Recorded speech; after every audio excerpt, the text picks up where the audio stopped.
roubar a sua atenção nessa hora. Há um espírito nessa hora que ele procura agir muito. Eu falei, Deus, qual é o nome dessa entidade maligna que está atuando na hora da pregação da palavra? Aí de repente me veio a revelação: WhatsApp, Facebook. Jamais faça isso na hora da mensagem, do culto. Você tem a Bíblia no seu smartphone? Use, tudo bem, tecnologia. A Bíblia, uma época, era escrita em pedra, em couro.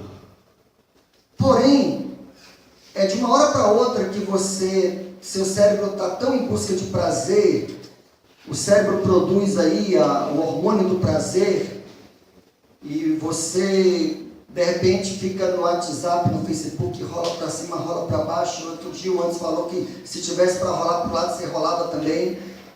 E você perde tempo nisso, você leva o smartphone para a mesa de jantar, para o almoço, e casais estão brigando por causa disso, filhos estão dizendo, minha mãe não me dá atenção. A coisa está séria, irmãos. Mas o que mais provou que ela está séria é a pessoa, em pleno culto que ela veio aprender a palavra de Deus, ela usando o Facebook, o smartphone. Me perdoe. Isso entristece o coração do Criador. Amém, amém. Quando você conversa com alguém que a pessoa não presta atenção, ela está enviando uma mensagem para você: sua opinião não me interessa, você não tem valor. Quem já se sentiu assim? Você tentando conversar com alguém, só ele quer falar. Quando você vai falar algo, ele te corta e ele continua falando. Comunicação não é o que você fala, é como você faz o outro se sentir. Então vamos aprender a escutar, principalmente a palavra do nosso Deus, porque nós não sabemos o que pode acontecer daqui a pouco. Podemos partir para a eternidade e nos passou tão perto a mensagem da salvação. Então eu imploro você, nada de Facebook, nem de WhatsApp. Que esses espíritos sejam amarrados em nome de Jesus. Amém. Amém? Estenda a mão para cá. Pai de amor, a tua palavra diz que haverá um dia que os homens irão correr atrás da tua palavra e não encontrarão. Que a porta da graça será fechada, assim como a arca de Noé. Não nos deixa cometer a loucura de não respeitarmos e reverenciarmos o momento das Sagradas Escrituras. A semente da tua palavra não volta vazia, mas opera aquilo que lhe agrada. Ela irá cumprir aquilo pelo qual ela foi liberada.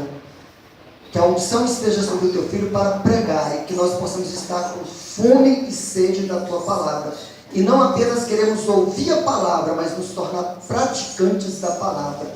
Leva todo o pensamento agora cativo à tua obediência, e todo espírito ladrão maligno sai deste ambiente, porque o sangue de Jesus protege a semente da palavra e protege os corações, os quais a semente vai cair, para que possa dar fruto a 1, a 30, a 60 e a 100 por um, para a glória do Senhor. Quem crê, diga amém. Uma salva de palmas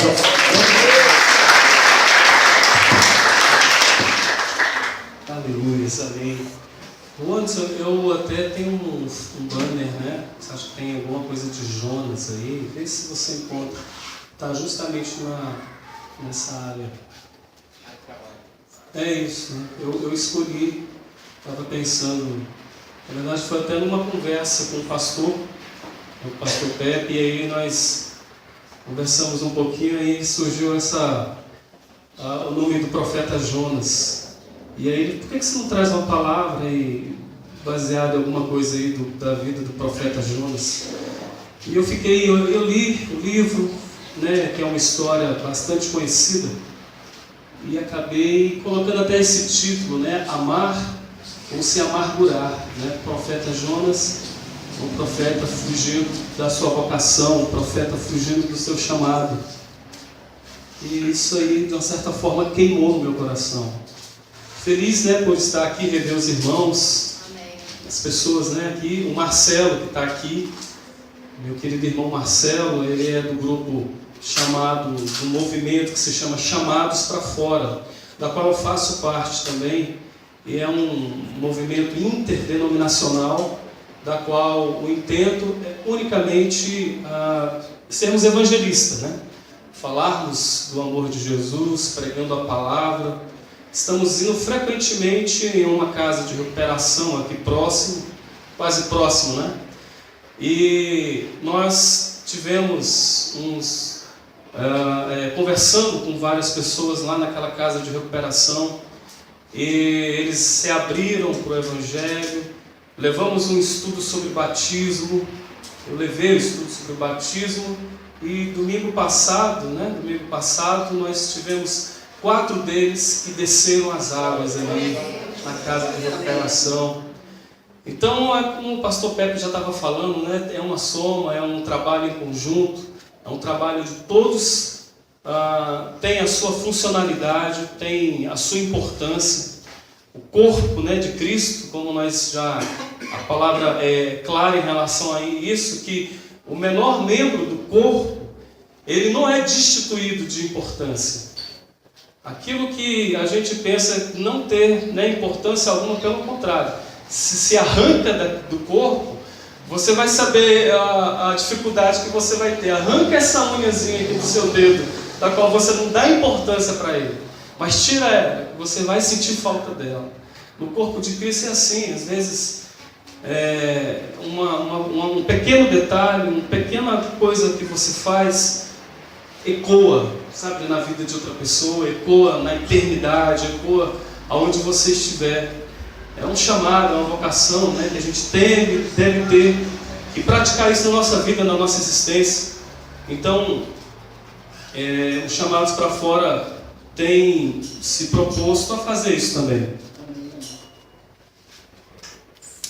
O Hamerson, não sei se você lembra, Pepe, do Hamerson, está providenciando aquele banheiro, um banheiro móvel, onde a intenção é colocar isso na rodoviária, pegar o morador de rua, ele tomar um banho ali, já coloca uma roupa nova, e se for o caso, já leva para casa de recuperação. Já está chegando esse recurso aí. E a igreja está fazendo o seu papel, né? É uma igreja relevante. A gente, como o pastor disse, a gente quer uma igreja que sirva, então tem que partir de mim, eu tenho que servir, eu tenho que estar fazendo esse trabalho. Diferentemente do nosso irmão aí, né? O Jonas. Ele está longe da gente em cronologia, em tempo, mas ele está próximo de nós existencialmente, porque é um profeta de Deus, um homem que ouviu o chamado de Deus. Segundo Reis, capítulo 14, versículo 20, você vai ver a atuação desse profeta lá no reino de Israel, no reino norte, especificamente no reinado de Jeroboão II. Ele está lá presente, envolvido com as causas dele, com as causas do reino de Israel. Ele é um profeta presente, conhece o chão que está pisando, conhece a saga do seu povo, e muito mais que isso, ele conhece o Deus de Israel. Ele serve o Deus de Israel. Ele tem vida com o Deus de Israel. Ele foi chamado e ele profetizou. Ele é alguém que profetizava a palavra. Ele era aquele que dizia, assim diz o Senhor, e a palavra era lançada, estava ali presente. Então nós vemos que é alguém não diferente de mim e de você, porque também num momento da nossa vida, nós ouvimos o chamado do Senhor. Um dia também nós estávamos assim perdidos em nossos pecados, mortos em nossos pecados, em nossos delitos. O Senhor fez resplandecer a sua luz sobre nossas vidas, e como nós lemos no Isaías 61, Ele é o ungido do Senhor que veio apregoar a nossa libertação, trazer cura para o nosso coração que estava dolorido, enfermo, encharcado por tanta coisa ruim, e Ele apregoou a liberdade aos cativos, aos quais nós fazemos parte. Jonas está ali, nesse contexto, sendo profeta do Senhor. Mas tem coisas na vida até de profeta que só Deus conhece, que está ali, que se manifesta, que se revela a partir daquilo que está escrito no livro dele, no livro do profeta Jonas. Você vai ter que ler o livro para você entender, caso você não escute. Tem tanta mensagem dentro do livro que eu não vou pensar em eu não vou me ater aqui achando que eu vou falar a história toda e vocês vão ter uma ideia completa do livro. Eu vou me ater apenas em alguns pequenos pontos que eu julgo ser importantes neste momento. Amém. Que é esse chamado dele, o que se revela dele é algo impressionante. Jamais poderíamos pensar que um profeta poderia agir, ter aquele tipo de comportamento que ele teve quando você lê a história dele. Um profeta, porque a gente projeta para muita gente, para muitos servos do Senhor, uma certa perfeição. Projetamos para muitos líderes uma imagem de alguém que não erra. E isso nem sempre é verdade. Conquanto a liderança, os pastores que estão à frente, eles têm que saber vigiar mesmo sua vida, eles têm que ter uma intimidade com o Senhor, para que essa intimidade seja algo que transforme temperamento, comportamento, ele se torne referencial para a comunidade, para as ovelhas. Vocês dizem assim, mas nosso referencial não é Jesus, pastor Fábio? É o absoluto, é o Senhor Jesus. Isso aí a gente nem toca no assunto. Nosso referencial é o bom pastor, é o Senhor Jesus. Amém. Mas Paulo vai nos ensinando, vai nos mentoreando, dizendo assim, quando ele mesmo se coloca na posição de dizer, olha, sede os meus imitadores. Nossa, será que Paulo está se ensoberbecendo? Não, sede os meus imitadores, porque eu estou imitando Cristo. Então a minha vida está sendo pautada, está sendo caminhada, está sendo unicamente vivenciada a partir do Espírito de Jesus, do caminho de Jesus, da mensagem de Jesus. Então eu estou vivendo o Espírito de Jesus. Então, por favor, olhe para mim e imite aquilo que eu estou fazendo, porque vai ser saúde para vocês. E nós vemos o profeta caindo, nós vemos o profeta na sua total humanidade. Ele é alguém que nós vamos percebendo no decorrer da sua história, que ele é alguém que ele vai se desapaixonando por Deus. Ele vai se desapaixonando por Deus e vai se apaixonando pela sua própria ideologia. Vai se apaixonando pelo seu próprio nacionalismo. Porque tudo começa com um chamado de Deus para que ele possa se dispor. Dispõe-te, Jonas. Tenha vontade própria agora, se disponha. Porque você tem uma mensagem profética para um povo, para uma cidade. Tem gente sedento que está perdido. E você vai ser o canal para alcançar essa vida. Jonas poderia pensar, maravilha, mais uma mensagem profética, pode contar comigo, Senhor. Pode me chamar, eu estou aí. Vamos faça essa obra missionária, estou dentro, pode contar comigo. Aí Jonas só quer o seguinte, vai para Nínive e profetiza a minha palavra para a vida deles. É aí que entra o conflito nele. Cara, Nínive, peraí, será que eu ouvi a profecia certa? Será que eu ouvi direito? Será que o Espírito Santo não deu uma escorregada aí, me deu uma palavra aí que não tá? E qual era esse receio dele de querer aceitar isso? É porque Nínive era a capital da Assíria. E os assírios eram aquele império que estava nesse momento em expansão.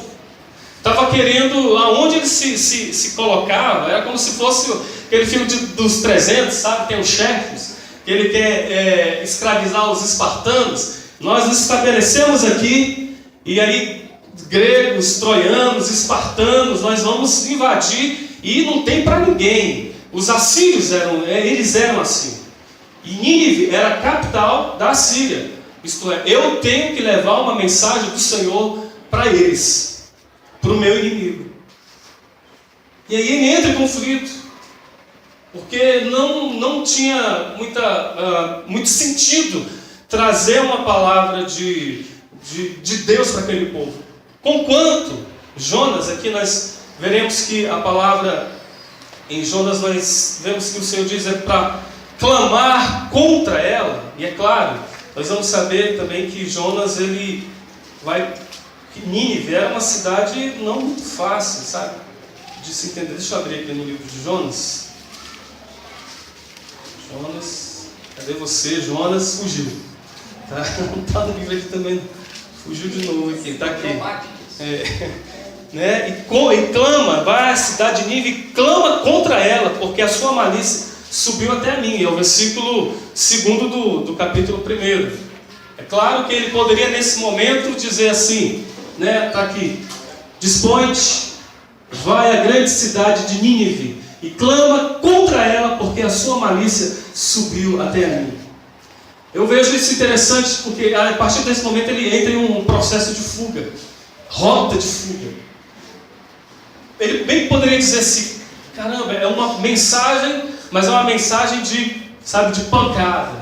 Uma mensagem, que Deus está trazendo contra eles, clamando contra eles. Podia ser o momento de Jonas falar, agora chegou a minha vez. Agora Deus parece que fez uma coisa certa, eu vou para lá e vou descer a lenha.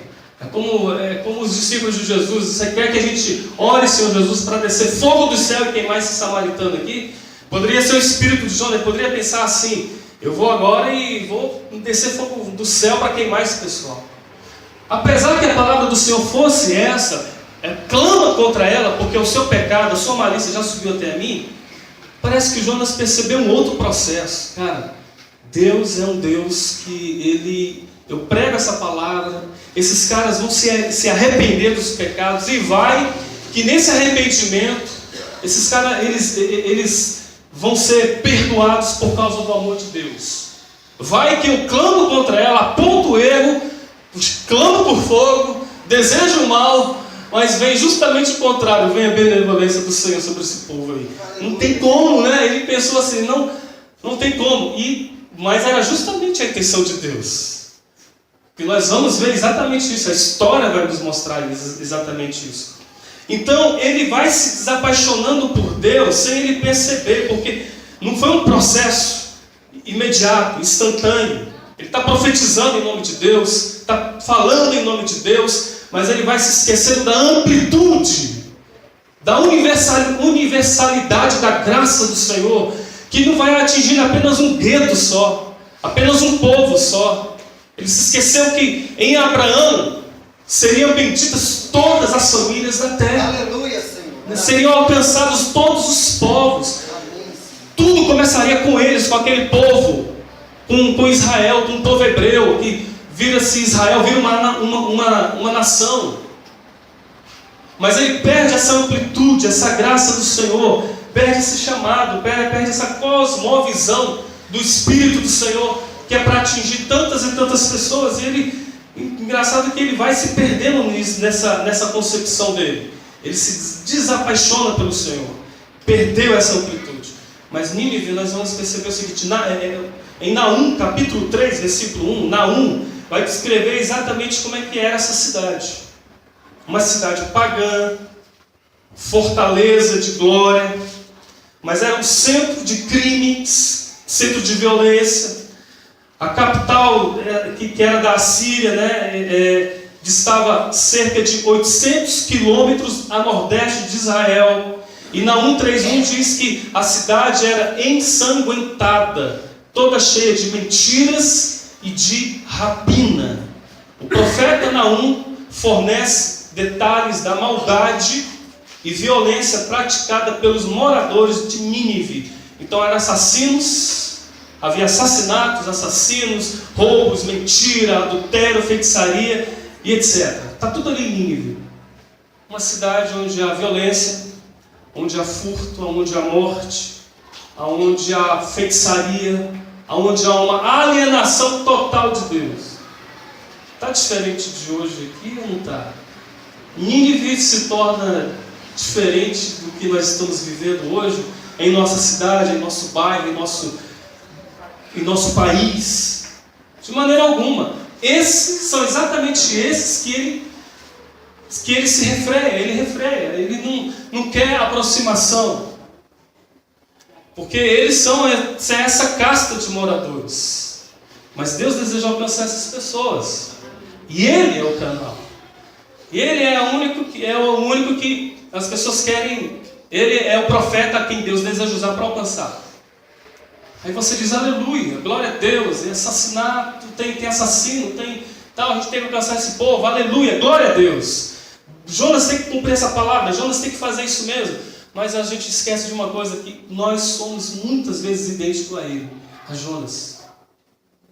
A qual o nosso discurso é, vamos amar o próximo, vamos amar o irmão. Aliás, amar o irmão até faz sentido amar o irmão. Até Deus, né, ele vai nos ensinar que Ele envia o Filho dele para morrer por aquele que não conhece. Ele envia o Filho dele por aquele que odeia. Ele envia o Filho dele para aqueles que não querem. Esse é o maior amor. Faz sentido uma criança, seu filho está andando na rua, vem um carro na direção dele, você sabe que o acidente é inevitável, mas você consegue chegar nele, você empurra seu filho, o carro pega você, você morre. Aí as pessoas dizem, faz todo sentido esse sacrifício, morreu pelo filho, é o pai. Mas quando você morre pelos alienados, quando você morre pelos injustos, quando você morre por aqueles que não te querem, esse é o verdadeiro amor. Ele deu a vida por nós, sendo nós ainda inimigos, pecadores. É o amor de Deus. Só que Deus, essas histórias bonitas de Deus, não tem que ficar restrita ao livro. Ela tem que se existencializar na minha vida. Amém, amém. Então Deus é santo, aleluia, Deus é. Mas Ele deseja que os seus filhos também sejam. Deus é sábio, é sabedoria, amém, Ele é, né?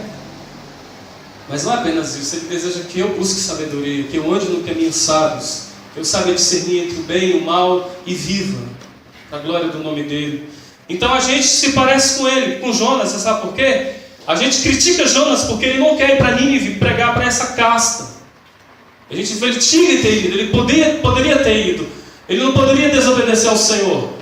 Por que ele está se achando, ele está se enchendo dessa amargura, desse desgosto, dessa aflição? Qual a dificuldade dele de amar? Põe-se na pele, talvez, dele, na condição de profeta, hoje mesmo de ser humano. Como, por exemplo, de uma mãe que não quer mais a filha. Uma filha pequena, ela não quer mais a filha. E o que ela faz? Ela pega a filha e coloca dentro do micro-ondas e liga. Pega esses dois casos agora dessas duas crianças que, se vocês acompanharam, que foram encontradas dentro de um furgão lá em São Paulo. Em que dois senhores, um se confessando pedófilo mesmo, eles pegaram as duas crianças, estrangularam e ainda estão vendo que pode ter havido também estupro daquelas crianças, daquelas inocentes. Havia uma calcinha de uma criança do lado e um preservativo ali, que seria levado para a perícia. Pensa nesses dois. Pense também o pai que colocou o filho em cima de um formigueiro, porque ele não suportava mais o filho. Ele colocou o filho vivo em cima do formigueiro para as formigas picarem o filho até a morte. Eu não estou contando história, isso aqui é verídico. Pensa nesses casos, somente nesses, para a gente não se estender. Agora me diz uma coisa, encontra qualquer um desses personagens agora, dá vontade de dar um abraço nele, não dá? Cheirar, Jesus te ama, e eu também. Não é verdade? A gente quer abraçar e dizer, Jesus te ama, meu irmão, vem para cá. Não é assim não. Eu tenho certeza que, como eu, você tem vontade de fechar a mão e, como diz o pastor, sair da graça e ir para o Grace.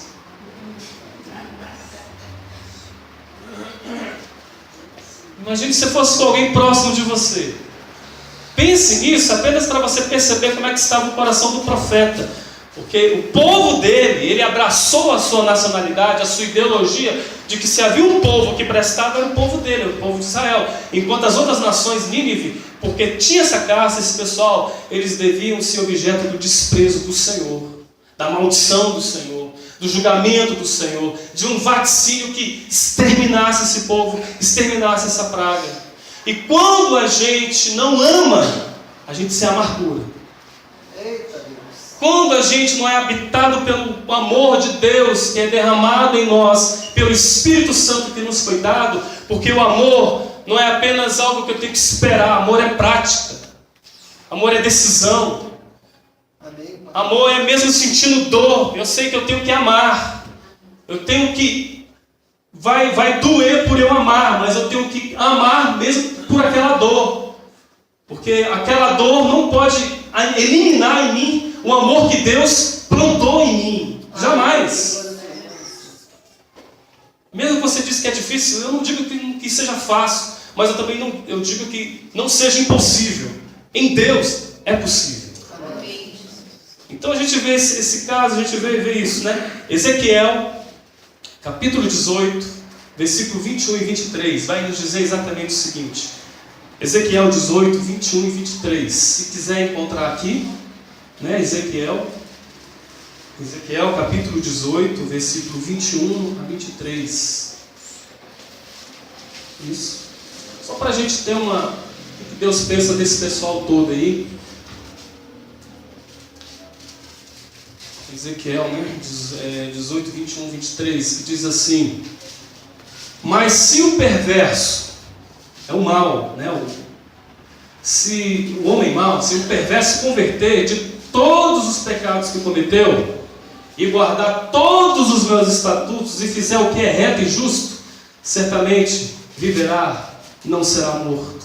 De todas as transgressões que cometeu, não haverá lembrança contra ele. Pela justiça que praticou viverá. Acaso tenho eu prazer na morte do perverso? Diz o Senhor Deus. Não desejo eu antes que ele se converta dos seus caminhos e viva? Amém? Sabe qual é o meu conflito, que é o conflito de Jonas? É que o cara pronta, faz o que faz, mas está dizendo que se houver uma coisa genuína, transformadora, radical, no coração dele, fruto da ação do Espírito Santo. O cara que me relevou o meu celular ontem, é possível que eu me sente com ele do meu lado, assim, assistindo o culto. Porque o desejo de Deus é que ele se converta, que ele não morra. É o filho dele. É que nem água podre, o esgoto. A gente não bebe aquela água, impossível. É imbebível, né? Intragável, tudo. Mas é água. É água, porém está corrompida. É água, não é possível a gente utilizá-la. Mas em essência, é água. É que nem esse pessoal todo que a gente pudesse levar para uma sala e ser um Capitão Nascimento, traz o cabo, vamos. Mas eles, por mais que eles estejam podres, sem essência, eles ainda são imagem e semelhança de Deus. É por isso que Deus... Então Deus tem um povo para ser alcançado, Nínive, mas tem um profeta agora para ser tratado. Vamos parar um pouco com o fluxo daqui da mensagem do evangelismo, para parar aqui para tratar o meu filho. Deus tem todo interesse em Nínive, mas Ele também não quer perder o seu filho, Ele não quer perder Jonas. Tinha outros profetas, né, contemporâneos de Jonas. Deus poderia dispensar Jonas e falar: vai embora, Jonas, não quero mais nada contigo. Não, eu tenho outros profetas aqui. Não, mas ele também se incluía como homem, como povo daqueles ao qual Deus não queria perder. Aleluia. E aí, conquanto Jonas ele foge do Senhor, ele vai bater de frente com um obstáculo que ele jamais poderia imaginar, que era o impedimento de todas as fugas de qualquer ser humano, inclusive eu e você. Um obstáculo que se chama um incondicionável amor de Deus. Um apaixonado amor de Deus. Ele entra lá no navio, ele entra no barco, daqui a pouco vem as ações de Deus. O vento, que traz chuva, ele tenta fugir de Deus, e os marinheiros, por causa que estão vendo que o barco vai virar, eles vão morrer, cada um invoca o seu Deus. Ele foge de orar ao Senhor e ironicamente, ele vai se encontrar numa reunião de oração, mesmo sendo de pagãos. Ele está ali e nada mais fala mais de Deus para Jonas do que essa tentativa de fugir de Deus. E quanto mais ele tenta fugir de Deus, mais Deus vai se revelando a ele. Até que, adiantando, todo mundo... Até os caras oram ao Senhor, depois que ele fala com Jonas: o que está fazendo aqui, cara? O pessoal está lá morrendo, está gritando, você aqui dormindo, que antipatia com a vida é essa? E aí, qual é o teu Deus? Aí Jonas: não, meu Deus é o Deus de Israel, que fez todas as coisas. Eu fico imaginando a cabeça daquele rapaz. Cara, o Deus que fez todas as coisas, o Deus de Israel, esse Deus que todo mundo escuta falar... Quem serve o Deus que você diz servir, não tem como fugir dele. E diz que até na hora de lançá-lo no mar, eles têm uma certa consciência de dizer Senhor, né? O texto diz que eles oram ao Senhor. Não, em outras palavras, não nos culpe por estar fazendo isso, tem que jogar ao mar. Que o sangue dele não caia sobre nós. Até disso ele teve que ouvir, e falou: meu Deus, quanto mais eu rezo, mais Deus aparece, né? Quanto mais eu oro, menos oro. Quanto não quero orar, tem gente orando perto de mim. E aí ele é lançado na água e mais uma ação de Deus. Então, em fuga de Deus, mas Deus manda um cachalote, manda um peixe grande. E aí engole ele e nós vamos ver que ele faz uma oração extraordinária. Deixa eu ver que eu coloquei aqui, né? São as águas me cercaram até a alma. Isso aqui é ele, depois escrevendo acerca de si, depois que sai, né? É uma coisa posterior. Olha, as águas me cercaram até a alma. O abismo me rodeou. E as águas se enrolaram em minha cabeça até os fundamentos dos montes. Desci até a terra, cujos ferrolhos se correram sobre mim para sempre. Contudo, fizeste subir da sepultura a minha vida, ó Senhor, Deus meu. Para tratar aquilo que Jonas estava vivendo, só mesmo uma baleia, só mesmo um cachalote. Né? As armas de Deus, a intenção de Deus, aquilo que Deus está usando para trazer o seu filho de volta. Hoje, para mim e para você, pode ser uma circunstância, pode ser uma tragédia. Você pode estar sendo engolido por alguma coisa que você está dizendo, as trevas me encobriram, eu estou sendo sugado por alguma coisa. Pois é, então, paradoxalmente, isso pode te catapultar para a presença do Senhor. Aleluia. Pode trazer para a presença dele. Amém, Senhor. Tem gente que está vivendo um abismo tão grande, que não sabe o que fazer, e o único escape que você sabe é só o Senhor. As tragédias aqui para a vida dele levaram ele para a presença dele, de Deus, porque ele é arrancado da sepultura. Ele tinha que morrer primeiro para poder experimentar o poder existencial da ressurreição. Tirar aquela amargura, aquele condicionamento, achando que Deus não poderia amar aquele povo, que era o povo de Nínive. Deus amava também. De maneira alguma Deus poderia desprezar aquele povo. Então, a gente, conforme Deus tratou Jonas, que muitas vezes a gente não quer amar o inimigo, não quer amar o diferente, não quer amar o perdido, porque é quase óbvio querer não amar, é quase óbvio a gente odiar, é quase óbvio a gente tratar com indiferença aquele que a gente sabe que não conhece o Senhor, que tem uma religião diferente, que tem um comportamento diferente. Mas ninivitas também eram gente, eram pessoas, eram seres humanos. A gente derrama lágrimas pelo inocente que morre e arde de ódio pelo assassino.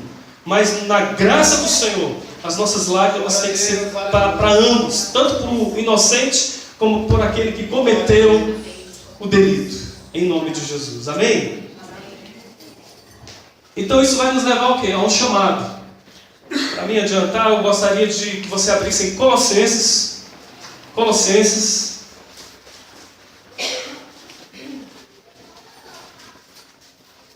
Paulo aqui o livro de Colossenses, ele tem uma importância, todos são importantes, mas Efésios, Colossenses, meu querido, tem uma mensagem forte. Colossenses no capítulo 1, versículo 9. Gente, a mensagem é bem prática, é rápida, tá bom? Nós temos outras coisas para informar, para tratar. 1 Colossenses capítulo 1, versículo 9. Olha só. Por esta razão, também nós, desde o dia em que o ouvimos o quê? Ouvimos falar de vocês, a igreja de Colossenses. É Paulo dizendo: eu não cesso de orar por vocês. E vocês são alvo da minha intercessão, vocês são alvo da minha oração.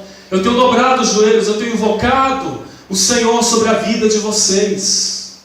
E o que eu tenho pedido? Paulo está dizendo: eu estou pedindo ao Senhor em oração que vocês transbordem.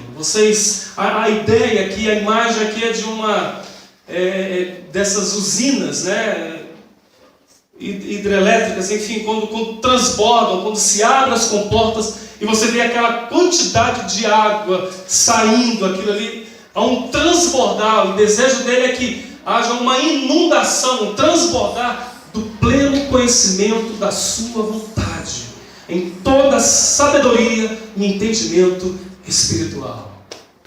conhecimento, sabedoria e entendimento espiritual. São balizes, são estacas espirituais que a gente precisa ter na nossa vida. Conhecimento, sabedoria e entendimento espiritual. Ele está dizendo, eu estou orando para que vocês possam ser inundados, transbordem, que não fique apenas na superfície, não fique na periferia apenas, mas vocês possam ir profundo, inundar, possa haver uma consciência mais profunda da vontade, da sabedoria e do entendimento espiritual. Aleluia, amém, Senhor.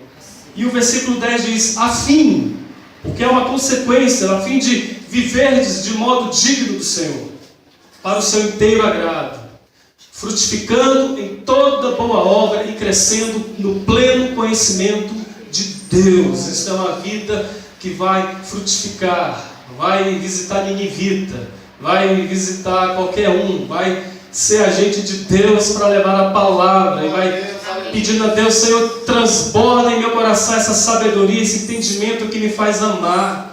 Tira todo o condicionamento que me amargurou, impedindo de levar mensagem, impedindo de amar quem quer que seja, porque eu fui chamado para frutificar em toda boa obra, e crescendo, e não para de crescer, e vai crescendo sempre, no pleno conhecimento de Deus, porque nele reside todo o conhecimento, toda a sabedoria, todo o saber, tudo reside nele, em Deus. E é Tiago que diz que se alguém não tem sabedoria, precisa de sabedoria, quer sabedoria, peça a Deus que Ele dá voluntariamente. Você tem aí um amigo que você vai pedir assim, Deus, Pai, eu preciso de sabedoria.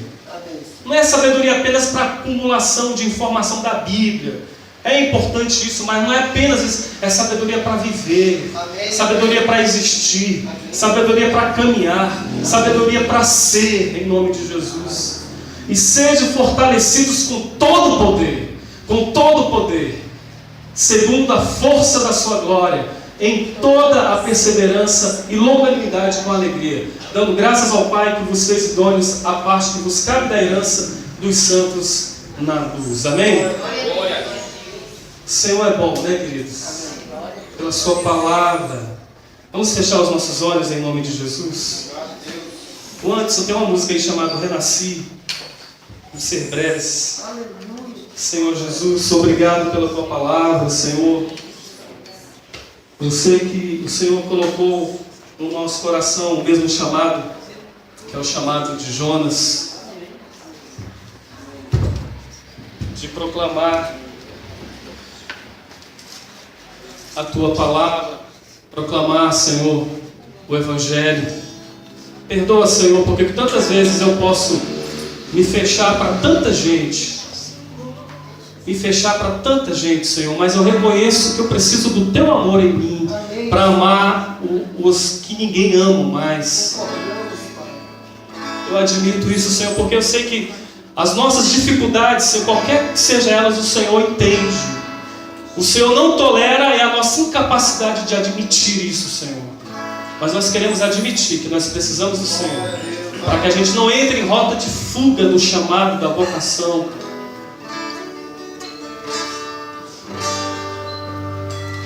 Senhor, aleluia. Pode abrir os olhos, querido. Cristo Senhor,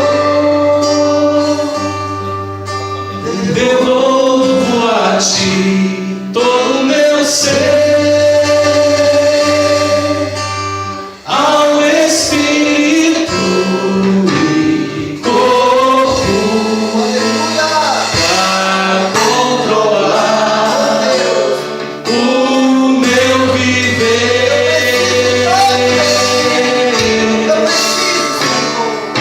E só assim descanso terei, se terei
fechados, queridos, olhos fechados, em nome de Jesus. Pastor Pé.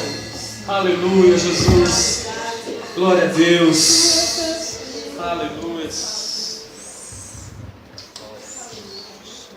Que palavra pertinente. Mais que pertinente. O que aconteceu com Jonas, que ao fugir, surgiu uma tempestade em alto mar e ele estava nesse barco. Agora escuta o que eu vou te falar, porque é muito sério. Tem tempestades que não param através da oração.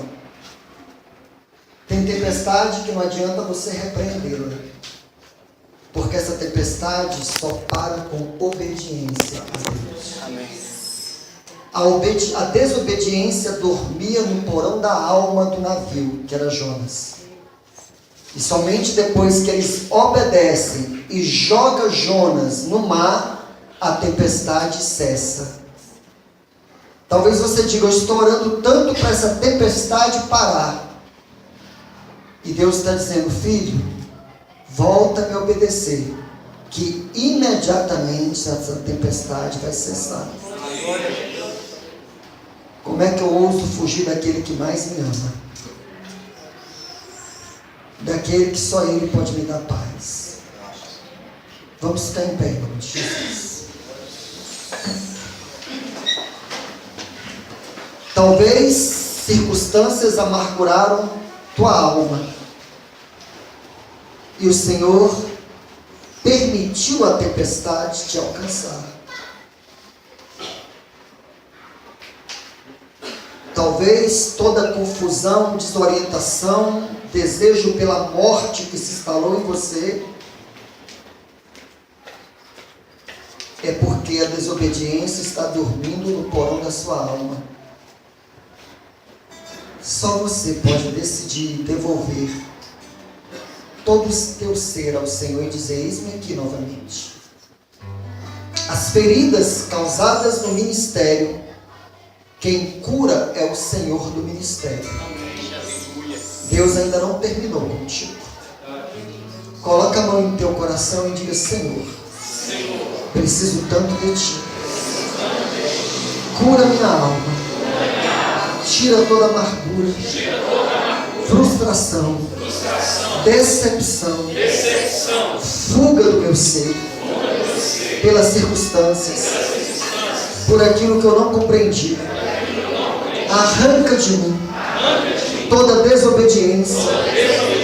Me dê forças agora para voltar a estar no centro da tua vontade. Tenho fugido, tenho ido pelo caminho oposto e não encontro paz. Mas Senhor, se eu me colocar no curso da tua vontade, a tua paz vai se estabelecer e imediatamente toda tempestade vai cessar.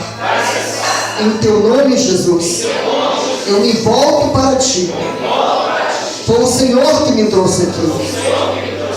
Eu penso que é apenas uma música querendo me emocionar, mas é o Senhor por detrás dos acontecimentos.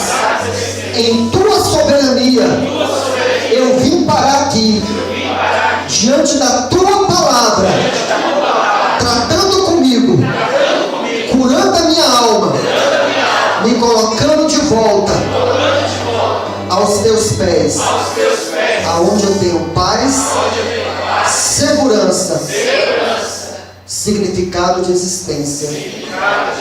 Senhor Jesus, eu te obedeço, eu volto para ti. Obrigado pelo teu perdão e pela tua paz. Uma salva de palmas ao Senhor.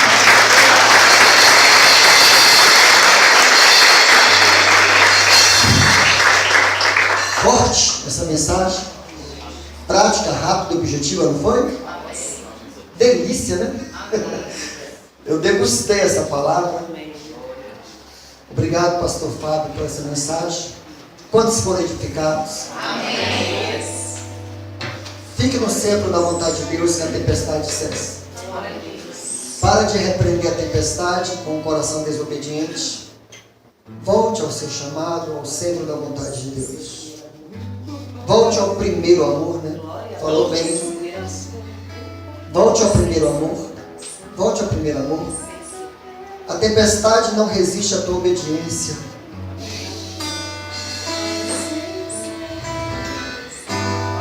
Não tem tempestade que resista a um homem que decide: eu me volto para o meu Deus. Pode o inferno se levantar, mas na minha obediência o inferno cairá. O inimigo cairá. E eu viverei tudo que Deus me criou para viver, para a glória do Senhor. Aleluia!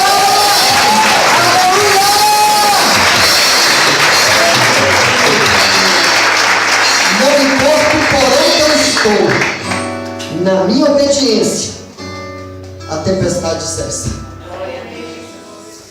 Deus quer levantar aqui na igreja local pessoas que ajudem a avançar nesse projeto de obediência assim, amém? Amém. Em dezembro eu vou estar escolhendo alguns de vocês para o ministério